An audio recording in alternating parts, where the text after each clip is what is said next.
All right, this time I'd like to welcome my guest, Mequell Buck, to the show. Mequell is an author of The Guide to Thriving with Mental Illness. She's a speaker, she's a suicide survivor, and she also has her own podcast, Thriving with Mental Illness, that she does with her husband, Adam, right? Yes. Yeah. All right, well, welcome to the show, Mequell. So glad to be on. Thank you for the invitation. It's good. Yeah, it's good to have you. All right, so kind of obviously our topic today is going to center around mental health, but obviously, like your podcast and your book, Thriving with Mental Illness, and how to live a great life in spite of, that struggle and having to deal with some of the issues that mental health can bring to our lives. But first, for my listeners and stuff, you just want to kind of introduce yourself and tell us a little bit about your own story and kind of what's brought you to the path of doing some of the things you're doing with mental health, as far as like your podcasts and things of that nature. So that was a lot. So go. Ready to go. Bullet point. Right. I guess to start off, when I grew up, I didn't experience any type of symptoms of mental illness. I didn't know of people in my family who experienced mental illness at all. And so I wasn't quite aware maybe of what the symptoms looked like, and of course, anything to do about it and how to help. I first started experiencing symptoms in college, and I was a pretty high achiever growing up. I was on the BYU gymnastics team. I had a scholarship, high academics, all the things that I don't know, I thought made me successful. And so when I hit these experiences of mental illness and these lows and depressions, and for me, it was a lot of energy lows where I really couldn't even get up and function in my life. And then the next week I would, be up for 36 hours straight. So it was just a lot of fluctuation that I wasn't used to. And I didn't recognize it as being mental illness. My diagnosis now is bipolar disorder type 2, which is more on the depressive side with hypomanic episodes. So, more energy and agitation, things like that. Right. But I think the thing that was hardest for me in the beginning is I just felt like, oh my gosh, my life is over. I'm never going to be happy. I'm never going to be able to function with this. And I really had to change the way that I operated in my life. The thing for me that really was the key was, number one, taking care of the basics, like getting enough sleep, exercise, all of those things. Getting in with a psychiatrist, medication was also key for me. But then understanding more kind of how to manage it. And I talk about how medication was like 50 to 60% of the solution for me, but that's a pretty big gap, 40% after that. And the rest of that was managed through counselors like yourself, giving me tools, but also life management skills of recognizing like how to say no to things, how to take things off my plate and really only fill it with the very most important things. And I think it took me a really long time to figure a lot of these things out, which was a little bit frustrating because looking back in hindsight, if I had had somebody to ask who lived with it successfully, it could have shortened my learning curve so much and put me in a happier place.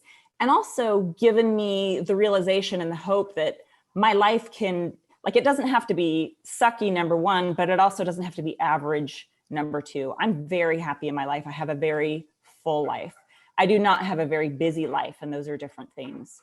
Those are the things that kind of took me a little while to recognize, but my life is very happy, and I just needed somebody to tell me that was possible. And so I think that was the whole point of my book and my podcast. I'm not a professional. I have 20 years of lived practical experience. And so that's what my book is about. That's what I speak is about, and that's what my podcast is about. It's just the practical side of it, because I got a lot of reading and education from professionals like yourself and from psychiatrists, but there is a different aspect from somebody who lives with it. So that's why I started talking about it.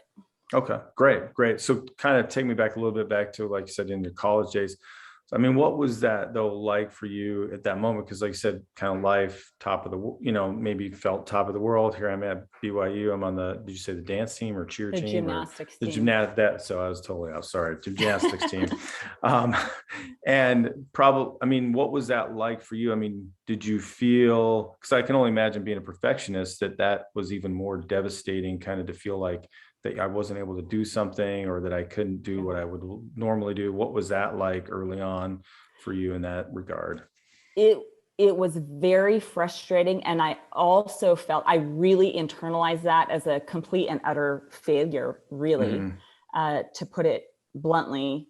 And I did not realize how much of my self-worth I had kind of tied to achievements, not necessarily on purpose, because I Right. have a very loving and supportive family. I have incredible parents and a happy life growing up. So they encouraged us to set goals and try things. And all of my siblings and I all had college scholarships for sports. So it was a very high achieving family anyway.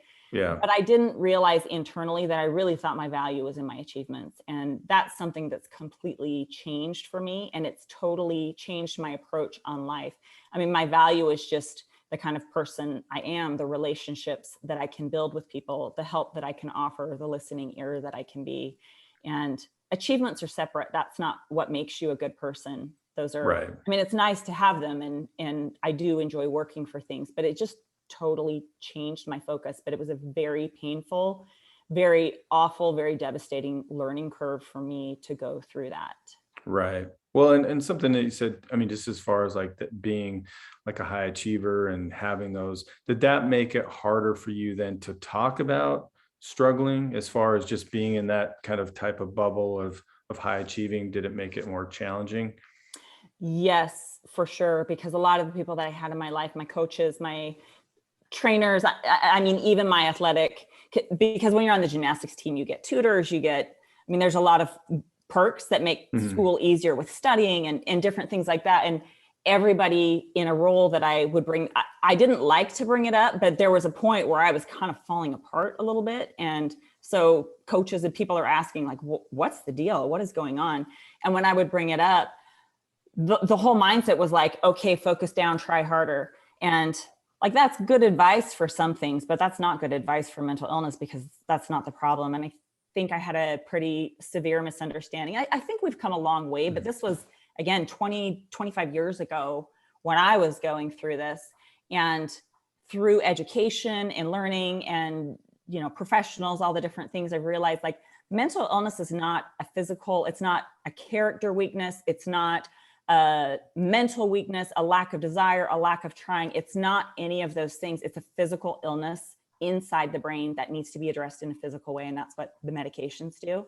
But I think back then there was even more of a misunderstanding. And so I was getting advice for being mentally tougher, but mental illness is not a mental weakness. It's a physical illness inside the brain. So I was just getting bad advice from the people in my life, not on purpose. They were genuinely trying to help, but they didn't understand what mental illness was, and I didn't either. And so that made the process a lot more difficult. I felt even more like a failure, and even more like, I don't know, Yeah. I suck. I can't just get my crap Right. together and do this. Right. Well, it's something that's interesting that, that when you say that too, is that I was listening to your podcast with your son, and just kind of listening to some of the things you guys were talking about there. And just that notion of, you guys were talking about actually being productive and trying to kind of look at, like, oh, you're feeling this way, we'll try to be productive. But then how sometimes that can be a counter in the sense that it make you feel worse, because if you can't do what you're being asked to do, if you can't produce in the way that you're being asked to, then it just kind of rolls itself into feeling bad even more so really in those situations, like I said, kind of taking advice from people on the outside that are just say, hey, well, if, like, again, maybe good intentions, but they might be like, hey, well, just try this or just do this. But if you don't actually can't really do that, it might end up actually making you feel worse about yourself than feeling better, which, like you said, not necessarily that those people are bad intentions in terms of like their desires for you, but Mhm. it's doesn't They have a were good outcome, right? right. They were genuinely trying to help, but they were not professionals in this area. That's why Right. there's no substitute for professionals, psychiatrists, counselors, people with training, and Right. I'm not talking about, I don't know, like your girlfriend who motivates you to make good choices in life. You need real professionals. I also, it might be worth mentioning, two of my kids, you talked about my son being on the Mhm. podcast, but two of my kids have been diagnosed with pretty significant mental illnesses as well. So going through that as a parent, as the outside person, has always been quite interesting. And Sam specifically, when he was really having a hard time, I was trying to help him by things that helped me. Mhm. And, if you get up and get out, if you get up and like do something, even if it's a small thing, then, relax the rest of the day or whatever. And his podcast, his point that he brought up to me was very interesting. And it was what you said, Mom, you're trying to help me feel better by asking me to do these small things. But even these small things are so overwhelming. I can't do them. And it makes me feel worse. So I have to feel better in order to do these things. Doing these things doesn't make me feel better. It makes me feel worse. Yeah. So Yeah, I really like that part when he said that too. Just I have to feel better to do these things. And it's like that notion of like, well, how do you get somebody to feel better? And I think a lot of times we're trained to think, well, if you go out and do something, you'll feel better. If you do, if you finish your homework, you'll feel better. But if the idea of doing that, or if the ability to do that is just so overwhelming that you can't do it, then it's going to make you feel worse in that. right. Yeah. So that's a tricky thing, to navigate for sure when you're working with somebody, which is why, like you said, professional help and, getting that outside help is so important. So, all right. Well, there's lots of good in there. So one of the things I wanted to kind of shift to as far as then thinking about mental health, one of the things you talked about on one of your Instagram posts is just like in relationship to suicide, you talk about the idea of wanting to die versus just wanting everything to stop, and how understanding the distinction between that is important. Do you want to just talk about that a little bit as far as what you meant by that?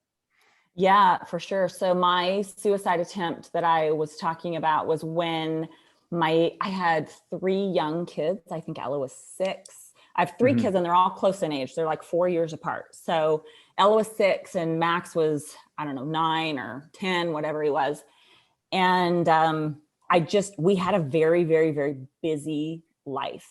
And it was a higher pace than what I could sustain. And there were a couple things like triggering events that I went out. I love to exercise and work out. And my husband and I went and did a Ragnar race, which essentially we were up for like 2 days running all night long. And those are things that now I know with the life management portion, I cannot do those things and maintain my mental health and feel good. But I didn't understand that at the time. So that was actually the event that kind of led up to my suicide attempt. And I never wanted to die. So that I think was a misconception for me as well, is I didn't want to die. I needed everything to stop and I didn't know how to do it. I felt like I had mentioned to my husband, hey, things need to slow down. We need to start cutting some things out. And his response was always like, okay, after we get through this weekend, okay, we can do that in the next little bit. And if you have somebody who's suicidal, who's in that situation, like for me, when I asked for that, it meant this second. Right now, I need things to stop right now, not in a week and a half, because I wasn't going to ask for that preemptively. I didn't even know I needed that. And then after the fact, like I remember waking up in the hospital, kind of recognizing what had happened. And I knew that I was kind of at the edge.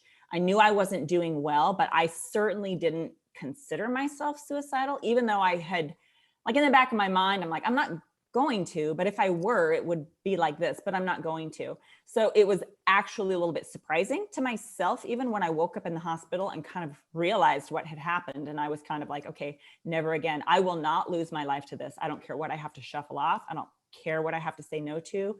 I don't care how we have to learn how to like re-function essentially as a family, but I am not going to lose my life to this. And so that to me is a very important distinction, because wanting to die, like that's a pretty tough thing to fight against. Needing things to stop is a very solvable problem and something we can do. And a lot of people are like, oh no, but I can't say no to this one. And oh, these things aren't negotiable. I have to go to school or I have to do this. And when you really talk it back, there's literally almost nothing that you have to do or that you can't do in a way that takes significantly less energy and causes significantly less weight on you. And so those are the kind of practical discussions that's why I wrote the book. That's why I have the podcast, just for these kind of practical things to be like, okay, I know this needs to get done, but let's figure out how to do it in a way that doesn't add so much weight that you can't handle it.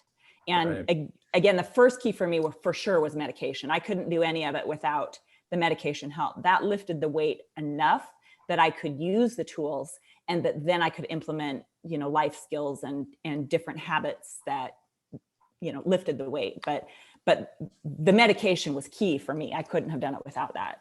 Right. So one thing that you said also too in that post was the goal is to stay alive, not look pretty. And I think that to me really spoke volumes as far as just like kind of what you're talking about, as far as being able to have priorities in things and not, keeping this image of certain things up when we're falling apart, inside, and the ability to just, like you said, do something solvable, like cancel something. Hey, you know what? I didn't volunteer at school, or I didn't do this, or I wasn't a part of this. But in essence, I felt better, or I was better. It was better for me, right? It was better for my life that I wasn't doing that, or I wasn't adding one more thing onto my plate that allowed me to, feel better in that regard. And I think another thing that you'd said earlier was just overall, as a result of your mental illness, and working through things, that your life was better because of it, and that forced you to trim out unimportant things. So what's that been like for you as you've kind of gone down that path of kind of trimming sort of the fat per se, or things that aren't of value? What's that been like for you? I really had to dial it back and be like, okay, what are the most important things in my life? And a lot of times people are like, serving in my church, my family, I don't know, this, that, and the other. For me, it really had to boil down to my own mental health and my family. That's it. Those are the only two things that I could really make it on my list. And all the other things, like you're talking about, volunteering at school, out the window. But even for me, volunteering at church, out the window. Like I just had to take a pause from all of it. And even with just those two things on my plate, we really had to rethink the way we did everything at home. Like I said, I had kids, young kids at the time. You can't stop taking care of your kids. But I had to figure out, how do I do this that our family can still function? And like I said, it looked really ugly from the outside. And at first it was very hard to let that go. I used to get up and, Ella always looked perfect and her hair was done and bows, and I don't know, packed their lunch and notes and all of these things. And all those are the things that we really had to rethink. So when I first started on meds, I slept a lot, like 12 to 14 hours, which when you've got kids, that's rough. And so we figured out, okay, the night before, we get our backpacks by the front door, and the kids had to make their own lunches. I taught when I was feeling good, because I still had those ebbs and flows. When I was feeling good, I really had to take the time to teach the kids, okay, you got to pack your own lunches of fruit, a vegetable, and protein. So everybody knew how to pack their own lunches. In the mornings, Max would get up and he would cook breakfast for the younger kids, because I legitimately could not wake up in the morning. He would cook breakfast for the younger kids and get everybody out the door. I mean, things that before I was kind of like, oh my gosh, only terrible moms don't get up and take care of their kids and get them ready for the day and get them out the door. Like, we, again, had to totally rethink everything and really shift the focus to helping the kids be independent, so that the house didn't fall apart when I wasn't doing well. And I think those are the things, I didn't realize how many benefits would come from that. My kids have a lot of self-confidence. They're very personally responsible. They can handle anything. And it's not that I wasn't trying to do that before. I just had to do it in such an extreme way after being hit, with a suicide attempt. And I was down for so long that, like, it was just really extreme, the swing. They did their own laundry. I mean, Ella in the first grade was responsible for her own laundry. They had to do their own cleaning. And again, when I felt good, I would teach them how to do it. So it's not like everybody was just left with no instruction, but they really had to pick up a lot of things. So that's why I say we had to rethink the way we did everything. So. Yeah. So I have a quick question about that, because I wanted to ask something else, but just hitting on that with your kids and thinking about people listening. What was the dialogue at that time that you would have with them about kind of what was going on with you? Because I think sometimes, again, just with mental health, we try to shield people from it. We're not open about it. But what was that dialogue with your kids like at that time? It was a little bit tricky because they were young. I mean, Max he was 10, so he understood a little bit more and kind of knew what was going on. But, I mean, first grade is little. That's a little kid. And Sam was in second grade. So we just kind of kept it simple and knew that, look, I'm not feeling very well. I'm a little bit sick and I'm just going to need to take it easy for a while. So everybody's going to need to step up and help. But that's kind of what I was talking about with my life is better, because I feel like, especially with kids, if they are genuinely needed, they're happy to come to the table with it. Like kids given busy work, that's when they don't want to do it. My kids anyway, maybe the other kids are more intrinsically motivated. Mine were not. So, but when they genuinely knew, hey, mom needs me to pack a lunch for myself because she can't do it. It's not like I don't want to do it. I legitimately can't do it. Right. And so I was so surprised at how much they stepped up and the confidence they got, but also they knew they were helping me. Like we really had to work together as a family, and we had to have a lot of discussions about what they can do, what they still need extra help with, like ways that I can do it. And again, when I would feel good, I would pack like Ziploc veggie bags in the fridge. So it's easy for them to pack a fruit, a vegetable, and protein because I've prepared as much as I can. But at the end of the day, it's still their responsibility. So that's it. It just brought our family really, really close because we had to all be on board with this program in order for our family to continue functioning and move forward. And that's what brought us close. That's what made it just like build those relationships so strong. And I feel like, I also feel like because I'm the one that kind of had the breakdown first, all the conversations in our house are pretty open. Anything that goes on, like it all can come to the table for discussion. So like they already saw me in my lowest, they already know about it. So I have loved as they've gotten older, they're all off to college now. So I've loved as they've gotten older that when they hit really hard things, they come to us and talk about them. There's not anything that's off limits to talk about. And those are the kind of things that I'm talking about. My life is better. It would never have turned out this way without my suicide attempt and my complete, failing, I guess, in such a public way. Well, and I think that, like you said, even, I mean, especially with mental health, but anything in general in life, I mean, the fact that you can have that kind of openness and people can feel safe enough to, hey, I'm struggling with this, or this is what's going on for me, because kind of going back to what you said before, and obviously it was 20 years prior when you're going through that and maybe not feeling that way. And then you just kind of try to figure it out on your own, or you try to just plow through it or whatever it is. Maybe a lot would have been different had I felt like I could talk, or had I felt like there was somebody to talk to. So even having that with your kids is great, for them. I was curious too about, because sometimes what I've seen with people in similar situations, and as they try to get themselves in a better place, not only do they have to sort of cut out these unimportant things, as far as activities and different things that might not be of value, but sometimes you have to put boundaries with other people as well. So what's that been like for you, or what have you noticed? Because sometimes though you'll get pushback with that, or people won't understand. But what's that been like for you with boundaries with other people? It's been interesting. That is one of the specific things that I talk about. We actually have a whole episode about it. It's early on in season 1. I think I called it The Art of Saying No. Okay. But I had to think of lovely ways to say no, because it's not that I don't care about people. It's not that they're not important to me. It's not that I don't want to help out in these different situations. My energy budget was so much smaller than other people. And I think it's kind of an interesting phenomenon. I think in life, like, people understand financial budgets. Nobody thinks poorly when you say no to a financial opportunity because your budget doesn't allow it. But I don't think we think about that in terms of time and energy. And I absolutely had to do that because my time was limited and my energy was limited. So I had to say no to a lot of things. And so many things were just like, my family would ask to host a dinner or something like that. And my response was always like, you know what, if I'm up to it, I'm happy to come. Or if I would be asked to bring something, I'm not able to bring anything, or I can pick up some rolls on the way, but I'm certainly not going to cook.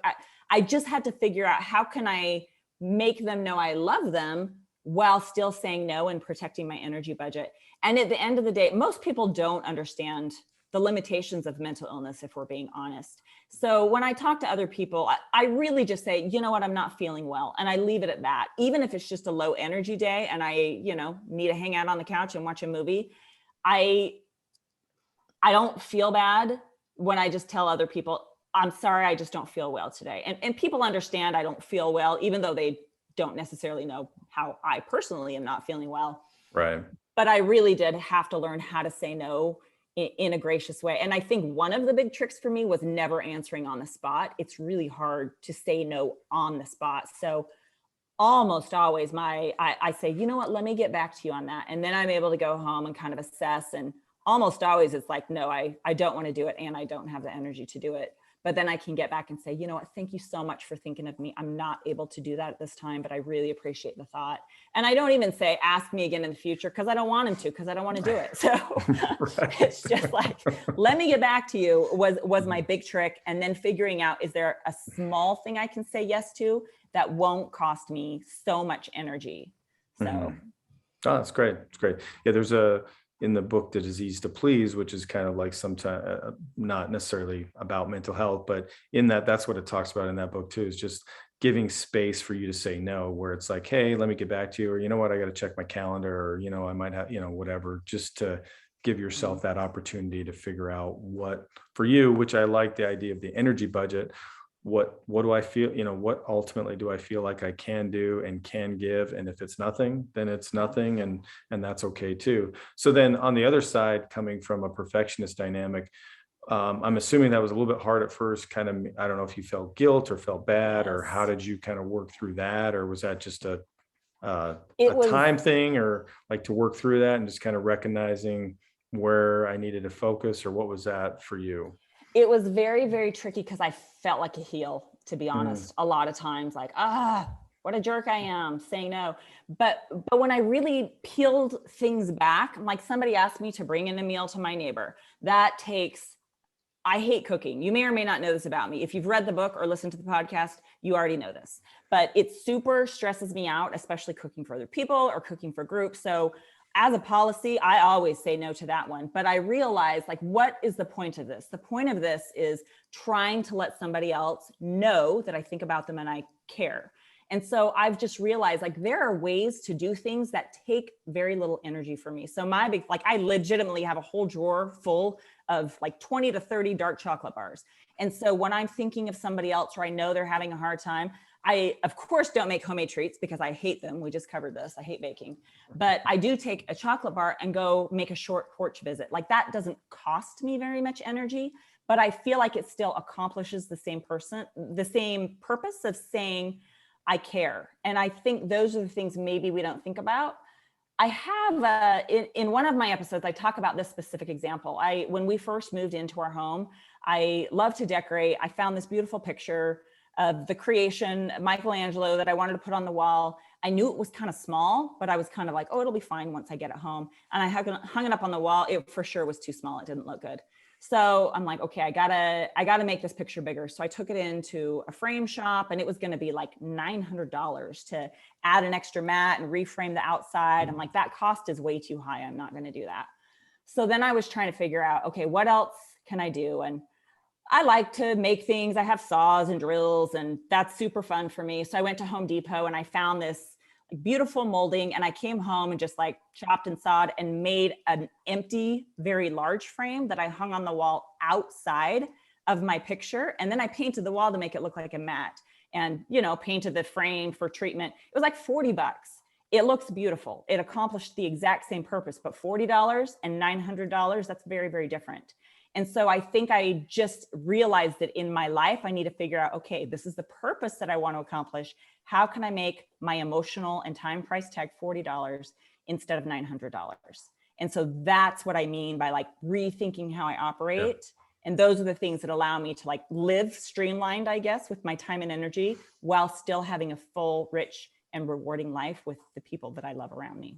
Yeah, no, I love that. This is the idea of having to kind of step back and redefine things in terms of what they mean for us and what that looks like. So that's great. I think that's some great advice for people. So a couple kind of questions to finish on. They could be a little bit big, but there's two sides. So you can pick where you start. Just some ideas, some suggestions for those who are struggling. But I know also one of the things that I love about your podcast is that you do it with Adam, who's your spouse, who's been there with you through a lot of this. And just maybe we can start here, some suggestions for people who have, you know, spouses that struggle. I know you kind of taking his role in this, but like, what would you suggest for them as far as things they can do or things that they can be mindful of if they have a spouse that's struggling with mental illness? Yeah, that's a really good question. Adam did we do it together, Yeah, obviously, like right, you said, but right. Adam kind of spearheaded a whole episode on like 10 tips for spouses. But we just hit 25 years, by the way. Nice. We Nice. made it through. Right. So kudos to us. We high-fived and knuckled and like, hey, we did it. Right. But Yes. I think one of the biggest things, and this was something that was interesting for me to learn as a parent, watching my kids go through it. It's like I learned it on both sides. And before, I, of course, only knew it from the inside, from my side. Yeah. But recognizing that they are doing the very best they can. And it may look pretty awful. It may look like you're doing nothing. But that was one thing that Adam was pretty good at even early on. I remember being pregnant with Sam, and I've talked about how close the kids are together. So I had a little toddler, and then I was pregnant on the couch, and I was in the throes of depression, and I didn't have medication, and all these things. Like, what a hot mess I was during that time. And Adam would leave for work in the morning, and I would turn the TV on and lay down on the couch, and he'd come home at the end of the day, and I'm still in my pajamas on the couch. Literally, I had not moved other than to like go get food for Max and sit in front and watch Sesame Street with him again. And he'd come home at the end of the day and say, "You did great. You're growing a baby today. You've done a great job." Like, he pumped me up and made me feel good. Like, my value isn't in what I accomplished. I know the house is a mess and the laundry isn't done and all of these things, but he's like, "You know what? You're doing a great job. You spent the day with Max watching his favorite shows on PBS, and you grew a baby. So you're killing it." So I think too, especially with Sam, Ella, my daughter, was pretty high functioning all the way through. It was just more emotional breakdowns. But Sam, like, the physical functioning stopped. He was not able to get up at all. He was sleeping like 18 hours a day.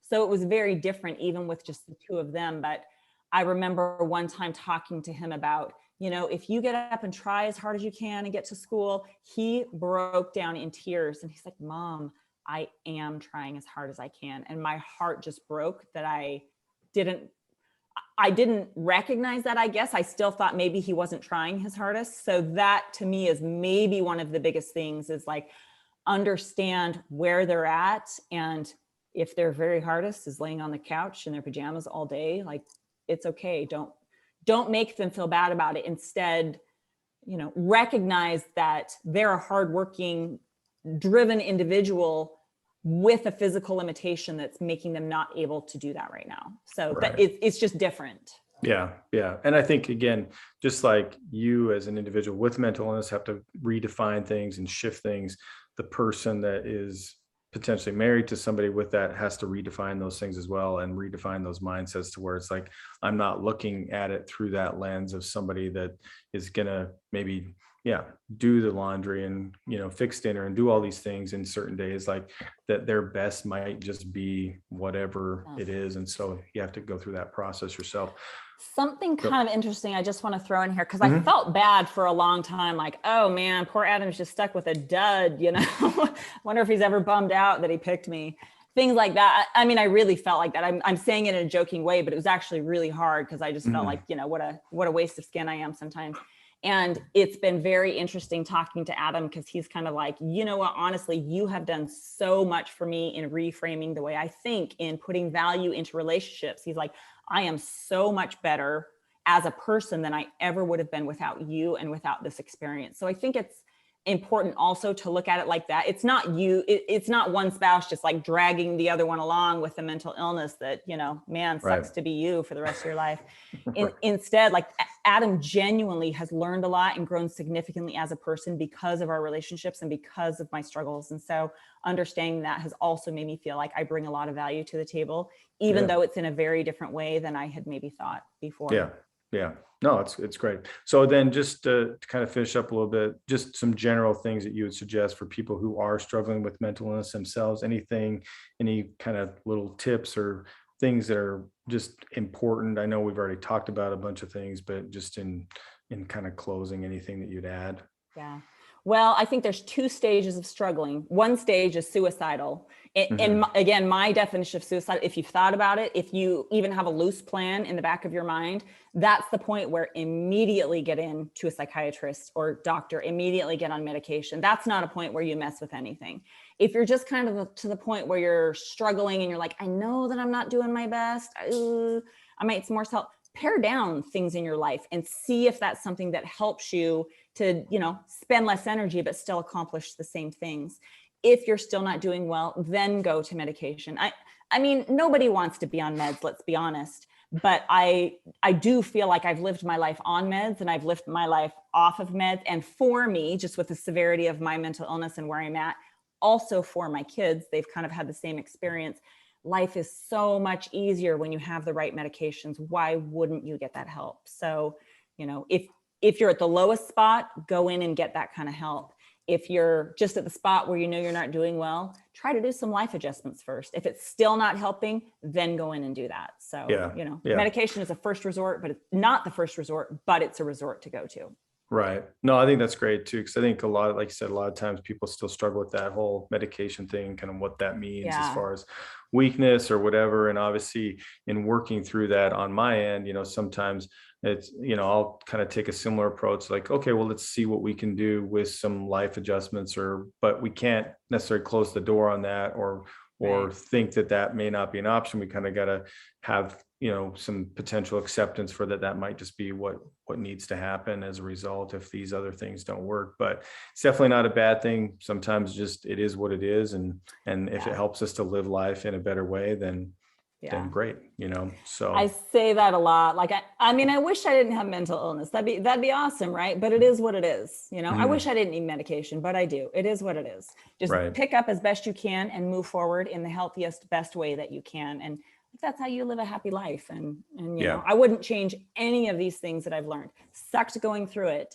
not gonna lie. And if you're at that spot, like, it's fine. If you're not thankful for it at the moment, don't worry about it. Because if you're at the point where you're just trying to be alive at the end of the day, just do that. Eventually down the road when you're managing it better, then, for me, I was able to look back and realize how much better my life was. But I certainly didn't feel like that all along the way. So if people are in that hard spot, it's okay if you don't feel like that right now. Oh yeah, for sure. For sure. It definitely sometimes takes us getting through it to kind of look back and see the value or the positives in what the pain has brought us. And it sounds like you guys have done a great job, even Adam, in kind of identifying that. And now kind of with the podcast and the things that you're doing to try to help support other people. I mean, that's a huge thing, just people having something to connect to or identify with makes a big difference in their journey themselves. So I appreciate you guys doing what you're doing. I appreciate you coming on and sharing some great things for people. So if you want to check again, Mequell out on her Instagram, Thriving with Mental Illness, or her podcast, Thriving with Mental Illness, her book, Thriving with Mental Illness. It's got a common thing. It's easy to remember, all sorts of things. So, but again, thank you for coming on and sharing, and hopefully we'll talk another time. Yeah. Thank you so much for having me. It's been great. Yeah, it's great.